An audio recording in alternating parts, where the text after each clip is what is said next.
Welcome to Anointing's journey, chosen ones. Have you ever noticed the way people look at you, not with the passing glance they give to everyone else, but with something heavier, something that lingers, as though their eyes are trying to pierce through the surface and reach something deeper? Perhaps it has happened in a grocery store aisle, when a stranger's gaze locked on you longer than necessary, or in a cafe, when someone across the room kept glancing at you as if they were searching for a memory. Maybe it has happened walking down the street, when a passerby slowed their steps just to look again, confused and unsettled by something they couldn't explain. These are not empty looks. These are not accidents. This is not vanity or imagination. These are spiritual recognitions, moments when another soul collides with the divine mark that rests upon you. They are not simply looking at your face. They are trying to decode your spirit, and even if they don't know why, they cannot look away, because what they see is not ordinary. Chosen one, what they are staring at is what heaven placed inside you long before the world ever gave you a name. They see the fingerprint of God, the unmistakable aura that separates you from the rest, and whether they acknowledge it or not, their spirit feels it before their mind can explain it. That is why some look at you with curiosity, as if drawn into your peace, and others look at you with admiration, sensing favor and light they cannot deny.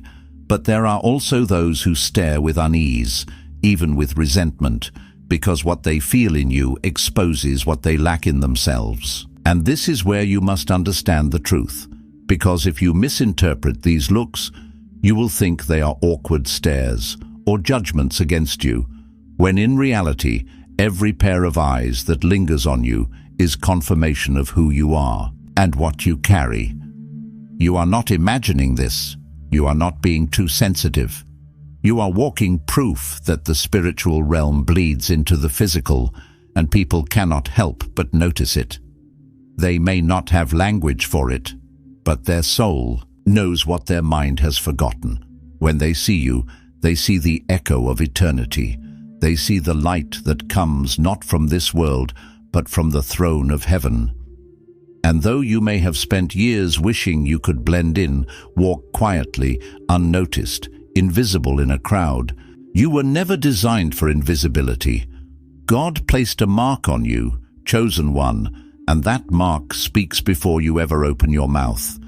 It announces your presence in rooms you haven't even stepped into yet. It carries your name into conversations before you even arrive. And when people look at you with that strange, piercing recognition, it is because their spirit is responding to yours. And heaven is reminding you once again, you are not ordinary. You are not like the rest, you are set apart. But here is where the mystery deepens, because not all of these stares come with peace. Some of them carry admiration, yes, and others carry longing, but many carry conviction, resistance, or even discomfort. When someone looks at you and cannot explain the pull they feel, sometimes they respond with curiosity, leaning closer, hoping to find in you the peace they've been searching for. But others respond with fear, anger, or envy, because your very presence exposes the shadows they have tried to hide.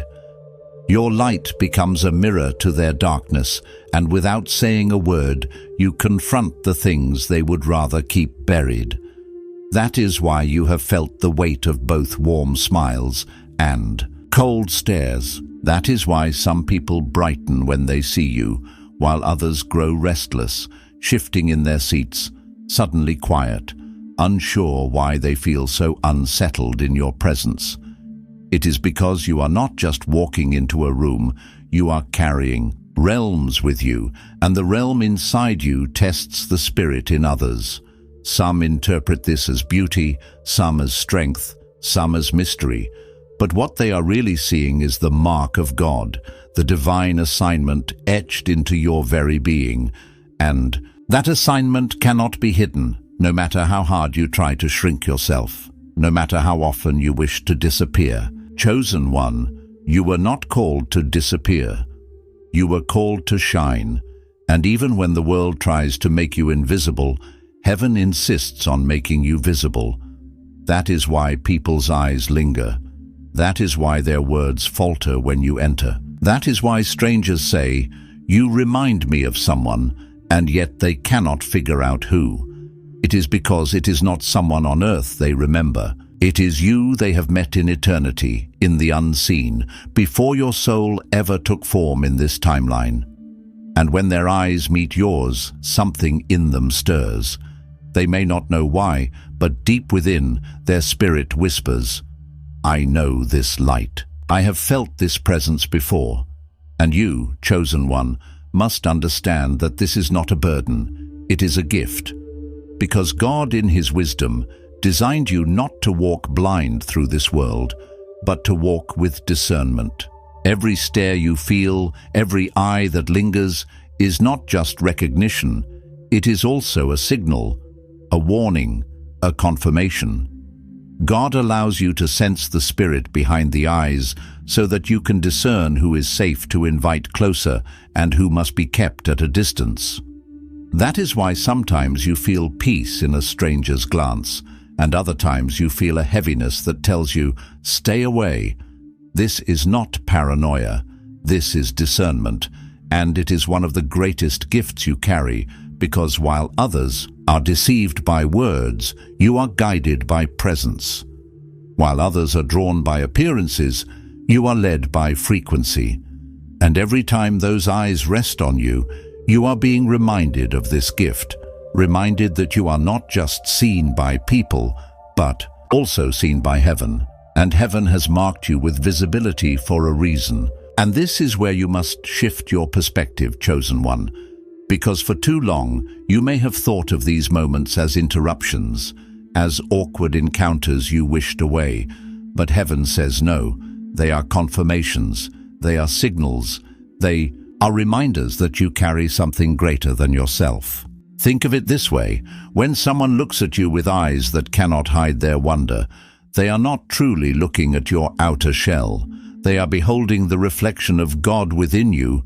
And when others look at you with eyes sharp as knives, filled with unease or hostility, they are not truly against you, but against the light that convicts them.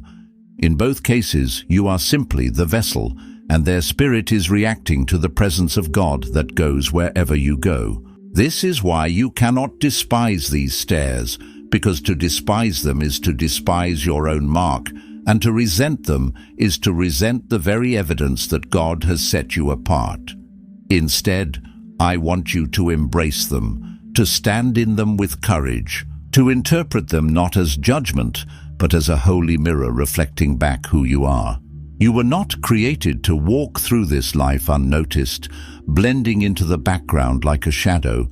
You were created to stand as a living testimony, a reminder of eternity in the middle of the temporary.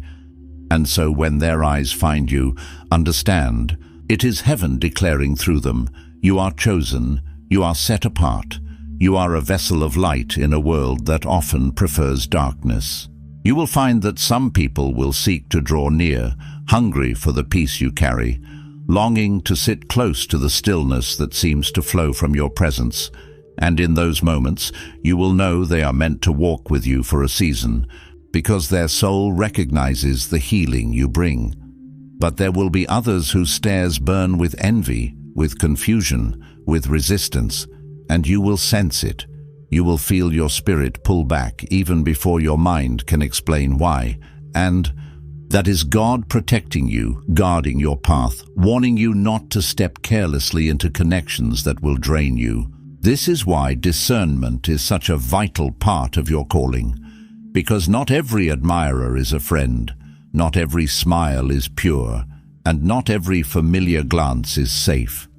Yet you need not fear, for the same God who marked you is the same God who shields you, and the same presence that draws others is the same presence that protects you. Do you see now?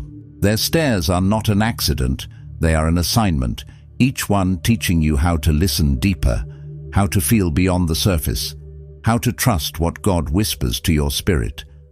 And yes, there will be days it feels heavy, days you wish you could shut the eyes of the world, days you long for invisibility. But remember this truth: invisibility is not your portion. Visibility is your calling. Light cannot be hidden under a basket. Salt cannot lose its flavor, and the chosen cannot vanish into the crowd. You carry the fragrance of heaven, and it spills out wherever you go, and those who encounter it will react, whether they want to or not. Some will breathe it in with relief, as though they had been starving for it their entire lives, and others will choke on it, uncomfortable because it exposes the emptiness inside them. Yet, in both reactions, God is glorified because your presence becomes a living testimony. You may not preach with words, you may not stand on stages, but your very being preaches louder than sermons, reminding the world of what they cannot see, but what their soul still remembers. And when you understand this, you will stop fearing their eyes. You will stop shrinking under their weight, and you will start standing taller, knowing that every glance is another proof of your destiny. For even in your silence you are speaking. Even in your stillness you are shaking the unseen. And when they stare at you like they know you, it is because in truth they do. They knew you before time began. They brushed against your spirit in the halls of eternity, and now in this life their body remembers what their mind has forgotten. Chosen one, take comfort in this. You are never unseen, not by heaven, not by earth, not even by strangers whose eyes linger on you with mystery. You are the light that catches them off guard, the reminder of what they lost, the whisper of what they still long for. So the next time you notice it, the next time you feel their gaze pressing into your soul, don't let fear rise. Let faith rise. Smile within yourself, and remember, this is not an interruption, this is confirmation. You are different, you are marked, you are living proof that heaven walks in human form. And though the weight of being seen may feel heavy at times, it is also the weight of glory, and it is the honor of being chosen. Carry it with grace, chosen one, because what they truly see when they look at you is not just you at all. They see God's reflection shining through your life, and that is the greatest testimony you will ever give.